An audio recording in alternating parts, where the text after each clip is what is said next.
ఈరోజు ఎన్నికల ప్రచారంలో భాగంగా కొత్తకోట మున్సిపాలిటీ 6వ వార్డు అదేవిధంగా 7వ వార్డులో ప్రచారం జరుగుతూ ఉంది. మార్నింగ్ వాకర్స్తో కూడా కలవడం జరిగింది. అదేవిధంగా 6th వార్డు 7th వార్డులో తిరుగుతూ ఉంటే కొన్ని సీసీ రోడ్లు డ్రైనేజీల సమస్యలు ఉన్నాయి.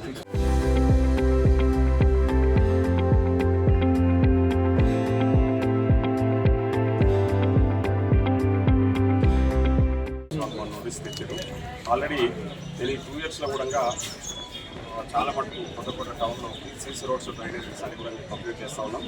సో రాబోయే రోజుల్లో మొత్తం కాలనీలో ఉన్న సీసీ రోడ్స్ డ్రైనేజెస్ ఏదైతే ప్రధాన సమస్య వాళ్ళు అదే చెప్తా ఉన్నారు కాబట్టి అవి ఖచ్చితంగా కంప్లీట్ చేస్తామని చెప్పేసి నేను చెప్పడం జరిగింది. ఎందుకంటే మొన్ననే సీసీ రోడ్స్ డ్రైనేజ్కి సంబంధించి ఒక 10 crores టోటల్ టౌన్లో రోడ్స్ కంప్లీట్ చేయాలని చెప్పేసి శంకుస్థాపన చేసిన విషయం అందరికీ తెలుసు.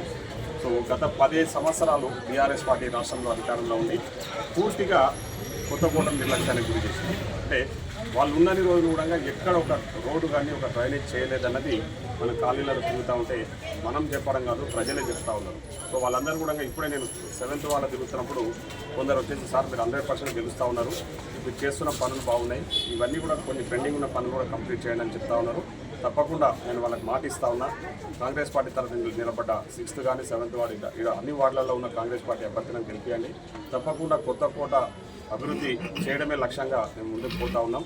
ఈరోజు అధికార పార్టీకి ఓటేసి అభివృద్ధిని సాధించుకుందామని చెప్పేసి మీ అందరూ కూడా కోరుతూ మీ అందరు కూడా ఒకటే విజ్ఞప్తి, ఈరోజు మీకోసం పనిచేయడానికి ప్రజాప్రభుత్వం ఉంది కాబట్టి ఖచ్చితంగా ఇక్కడ ఉన్న సమస్యలన్నీ కూడా తొందరలోనే పరిష్కారం చూపిస్తారని చెప్పేసి మీ అందరూ కూడా మాటిస్తూ ఉన్నా.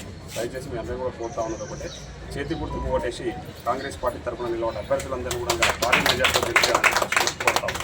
చరిత్ర సృష్టించినోడు ఇప్పుడు ఆ చరిత్రని తిరగరాయబోతున్నాడు. అబద్ధాల గోడల్ని బద్దలు కొట్టి నిజాలను రాగా మీ ముందుంచబోతున్నాడు. నిజమైన వార్తల కోసం వెంటనే డౌన్లోడ్ చేసుకోండి రా యాప్ని.